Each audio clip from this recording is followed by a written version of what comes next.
Do you know that we're in what's called the holiday seasons or Christmas? But much of everything you know about Christmas, it's not really true. There is an emphasis, or people think certain things are important at Christmas that are not important. And certain things even about the Christmas story that are important that are really not that important. Today I'm going to talk to you about something that you usually will never hear about during Christmas. It's what Christmas is really all about. Are you ready? God's anger. God's anger.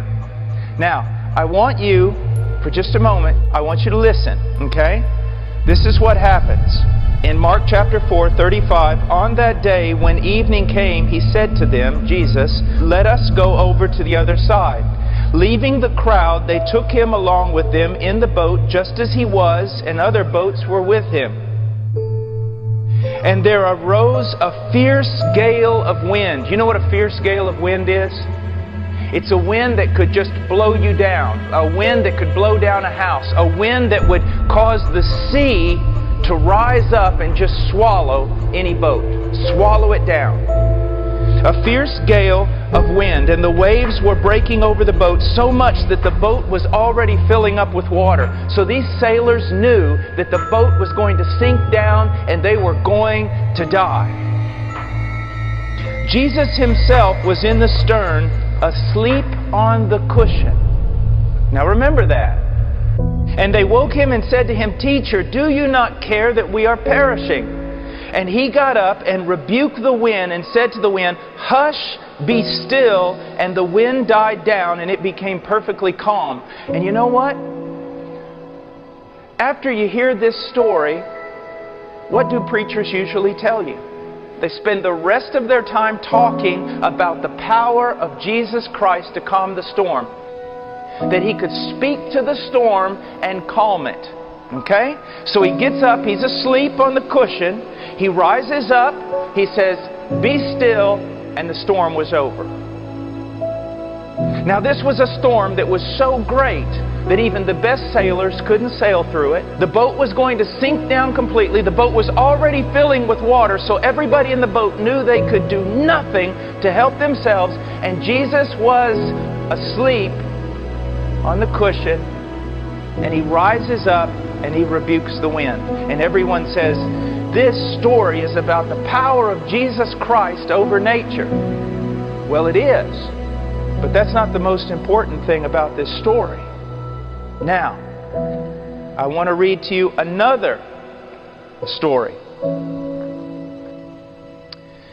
It says that Jonah rose up to flee to Tarshish from the presence of the Lord. So he went down to Joppa, found a ship which was going to Tarshish, paid the fare, and went down into it to go with them to Tarshish from the presence of the Lord. So here's a man, he's running away from God. He's disobeying God. Do you understand? And the Lord hurled a great wind on the sea, and there was a great storm on the sea, so that the ship was about to break up. Like if you were to make a snowball and hurl it with all your might, God made a storm. And with all His might, He hurled it down on the sea. He did it. God caused it. It didn't just happen. It wasn't just the fact that nature is out of control. God did this. God made a storm and He hurled it down on the sea. Do you see that? This is very important. Is that frightening? When I was a little boy one time, I went out shark fishing with my uncle. And I was about 9 years old, and I'll never forget, a big storm came up, and I was already afraid because we were fishing for sharks. But I noticed that when the waves came up, there was the big waves like this and then a trough. And we would be down in the trough and the waves would be up there, and then we'd come up again and go down, and I was very afraid. There was nothing I could do to save myself. It was full of really strong sailors, but God made a storm and He hurled it down on the water. Now, all the sailors are kind of wondering, why is God doing this? Why? They go to Jonah, and where do they find Jonah? They find him asleep in the boat. You remember when we talked about the story about Jesus? Where did they find him? Asleep in the boat. Do you see that? And they say, Jonah, why is this big storm happening? And he says, because I'm in disobedience against God. Well, what can we do to calm the storm? This is what they did. They picked up Jonah and threw him into the sea. Now, why did they do that? Because Jonah told them to. Pick me up and throw me into the sea, then the sea will become calm for you.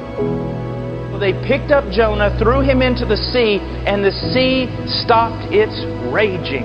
It says that the storm was raging and the boat was going to break apart, and no one could do anything. Do you see that? What was that storm? That storm was God's anger. Now, why is God angry? Because of our sin. Furious because of our sin. He hates sin. Why does He hate sin? Because He's good. He's good. And because He is so good and so loving, He hates sin. And because of our sin, the anger of God comes down like a raging storm. And there's nothing that we can do to stop it. When that raging storm came, Jonah said, pick me up and throw me into the water, didn't he? And what happened? The storm stopped. So Jonah was a guilty man full of sin, and he said, if you'll take me, pick me up, and throw me into the water, then the storm will stop. Jesus was not a guilty man. Jesus was innocent. Jesus never sinned. And in order to stop the storm that was coming against you and me for our sin, we didn't have to throw Him in to the sea. He threw Himself into the sea. When Jesus was on the cross, let's imagine for a moment that we're in a boat and all of us are terrified because the waves are so high the boat's going to break apart. But Jesus is asleep. Why is He asleep? Because He's done nothing wrong. He's never sinned. That wrath, that anger of God that's coming up all around us and tearing our boat apart, it has nothing to do with Him. He never broke God's law. He never sinned. He's just asleep. God's not against Him. He's the perfect Son of God who always obeyed. But we're in that boat, and you and I, we deserve to die. We deserve to be swallowed up by that ocean. But Jesus comes forth right at the moment that we're about to die, and He throws Himself into that ocean. Even though He didn't deserve to die, He throws Himself into that. And when He did, when He paid for our sins with His life, then God's anger was calmed. And now God can freely love us. Do you see that? Just think about this for a moment. You're to be swallowed up into the ocean and sucked down to die forever. And Jesus says, stop. And He takes off running, and He jumps right out of the boat and throws His own body into that sea. And when He does, the sea becomes calm. Now, children, what are you going to do when you see that there's somebody out there that loves you that much, that threw their own body into the sea? Are you going to just be able to stop thinking about that? No. Shouldn't you live for that person? Shouldn't you love that person? Shouldn't you believe in that person? That's why Jesus is more important than anything else. Do you realize that this morning alone, I've sinned enough to go to hell? This morning alone. But Jesus threw Himself into the sea. He stopped the wrath of God that was coming against me and you by His own death in our place, even though He did not deserve to die. You want to know what Christmas is all about? It's about a baby in a manger who would grow up living a sinless life and go to a cross and die in your place. It's about a great king who would throw Himself into the sea, even though He did not deserve it, in order to save the people in the boat. Several years ago when I was in Ukraine, they told me a story. It's all over the place. I don't know if it's an urban legend. It was about a Russian prince and his slave. And they were in a dog sled in Siberia. and they were both taking off in a pack of wolves. And this pack of wolves came after them. And pretty soon they realized, we're not going to be able to outrun this pack of wolves. We're going to die. And so the servant threw himself off of the dog sled, and the wolves ate the servant, and the king was saved. And someone said, that's a picture of the cross. And another man said, no, it's not. If it had been a picture of the cross, it would have been the king who threw himself off the dog sled in order to save the slave. Do you see that? See, that's why we love Jesus, children. I don't like religion. I'm not all about rules and all kinds of things like that. It's all about loyalty to one person. That's what it's about. Loyalty to one person, to Jesus Christ.